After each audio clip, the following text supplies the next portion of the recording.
Question number 4 solve करेंगे। Question number 4 जो है वो ये है कि अब X purchased the business of Y from 1st April 2023 for this purpose. Goodwill is to be valued at 100% of the average annual profits of last 4 years. 4 साल का हमें एवरेज प्रॉफिट निकालना होगा। क्यों? क्योंकि हमारा जो गुडविल कैलकुलेट करना है वो एवरेज एनुअल प्रॉफिट के बेस पर कैलकुलेट करना है। तो एवरेज एनुअल प्रॉफिट के बेस पर कैलकुलेट करना है तो हमें एवरेज प्रॉफिट पता होना चाहिए। तो एवरेज प्रॉफिट कितने साल का निकलेगा? 4 ईयर्स का निकलेगा। ठीक है। और ये वाई ने क्या किया? एक्स ने वाई का पूरा बिजनेस ही परचेज कर लिया है। तो प्रॉफिट ये शो कर रहा है वाई का कि 2020 में 1 लाख प्रॉफिट कमाया था वाई ने।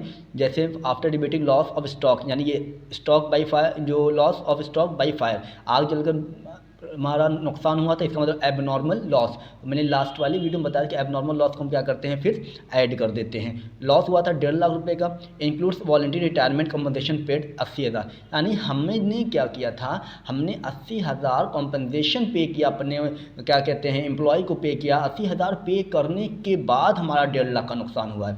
अगर मैं ये 80,000 पे ना करता तो नुकसान कितने का होता? सिर्फ जाहिर सी बात 70,000 का नुकसान हुआ होता। तो प्रॉफिट के 2022 का प्रॉफिट 1.5 लाख है, 2023 का प्रॉफिट 2 लाख है। अब ये क्वेश्चन फर्स्ट पॉइंट क्या है? फर्स्ट पॉइंट ये है कि हमारा एक मशीन था 2021 का, 2021 मानी ये वाला, उस जो 60,000 का जो मशीन था वो हमारा एक्सीडेंट में बर्बाद हो गया, डिस्ट्रॉय हो गया। ठीक है, डिस्ट्रॉय हो गया। अब जाहिर सी बात जब डिस्ट्रॉय हुआ कितना का था? 60,000 was return of as loss in profit and loss account. यानी ये भी क्या है? डिस्ट्रॉयड इन एक्सीडेंट, यानी एबनॉर्मल लॉस है, इसकी कोई उम्मीद नहीं थी लेकिन हो गया लॉस। तो एबनॉर्मल लॉस को हम वापस से क्या कर देते हैं, याद होगा आपको, प्लस कर देते हैं। ठीक, अब देखिए 1 जुलाई 2021, 1 जुलाई 2021 का मतलब क्या है? 2021 से 2022 फाइनेंशियल ईयर है। तो 2022 क्या है कि हमने 2 कंप्यूटर खरीदा था 40,000 ईच। तो कंप्यूटर 80,000 का हो गया, खरीदा था। तो कंप्यूटर हमारे पास आ रहा था रियल अकाउंट के हिसाब से, कंप्यूटर डेबिट होना चाहिए था, डेबिट व्हाट कम्स इन। लेकिन यहाँ पर इसने डेबिट किसको कर दिया? ट्रैवलिंग एक्सपेंसेस को डेबिट कर दिया, जबकि गलत हो गया। तो सही करने के लिए हम 2022 में 40,000 ईच यानी 80,000 से 2022 को क्या कर लेंगे? प्लस कर लेंगे, जिस पे डिप्रिसिएशन भी चार्ज होगा। तो फिर उसके बाद डिप्रिसिएशन पहले हम 9 महीने का निकालेंगे 80,000 पे, फिर 2022 में 9 महीने का आएगा, फिर 2022 से 23 तक पूरे 1 साल का, यानी 2 बार डिप्रिसिएशन निकलेगा। याद रखिएगा हमने 2021 में 1 जुलाई को परचेज किया था, तो 1 जुलाई के बाद 2022 में 9 महीना, 2022 से 2023 तक पूरे 1 साल का। स्ट्रेट लाइन मेथड है।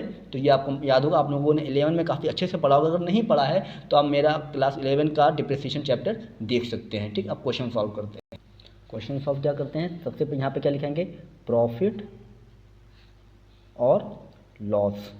ठीक, पहले 2020 में क्या हुआ था? प्रॉफिट हुआ था। कितने का हुआ था प्रॉफिट? 1 लाख का प्रॉफिट हुआ था। ठीक है, 1 लाख का प्रॉफिट हुआ था। फिर 2021 में क्या हुआ था? 1,50,000 का लॉस हुआ था। 2022 में क्या हुआ था? प्रॉफिट हुआ था। ठीक है, 2023 में क्या हुआ था? 2 लाख का प्रॉफिट हुआ था। ठीक, इतना क्वेश्चन तो आपको समझ में आया होगा। इतना क्वेश्चन होने के बाद फिर क्या कह रहा है कि लॉस बाई फायर, यानी ऐड होगा, एबनॉर्मल लॉस है, लॉस बाई फायर किस ईयर में था? 2020 में था। 50,000 का लॉस बाई फायर था, तो ऐड होगा। ठीक है, ये आपका ऐड हो गया, ये ख़त्म हो गया। फिर उसके बाद क्या था कि जो ये था 1.5 लाख, 2021 में क्या था? कॉम्पनसेशन पे हुआ था, तो एबनॉर्मल लॉस है, तो कॉम्पनसेशन पेड। ठीक है, कॉम्पनसेशन पेड, कॉम्पनसेशन कितना पे किया था? 80,000। ठीक, ये 80,000 हो गया। फिर और क्या था? 60,000 loss by accident, loss by accident. Accident होकर मेरा 60,000 का लॉस हुआ था, इसी ईयर हुआ था, तो ये भी यहाँ पर ही आएगा, बाकी इसमें नहीं आएगा। फिर उसके बाद अब मेरे ख्याल, अच्छा क्या था? 2021 में परचेज़ किया था, क्या? कंप्यूटर परचेज़ किया था, लेकिन उसने डेबिट किस में कर दिया था? ट्रैवलिंग एक्सपेंसेस में। तो ये भी ऐड ही होगा, लेकिन किस में ऐड होगा? 2021 में नहीं, 2022 में होगा। कितना होगा टोटल?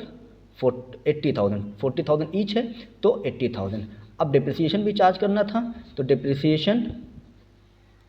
डिप्रिसिएशन अगर हम चार्ज करेंगे तो 2022 में जो चार्ज होगा वो 9 महीने के हिसाब से 6,000 होगा, और 2023 में 1 साल का अगर लगेगा तो कितना आएगा? 8,000। ठीक, अब हम टोटल कर देंगे। मेरे ख्याल तक कुछ बचा नहीं है क्वेश्चन में। अब क्या हो जाएगा? टोटल हो जाएगा।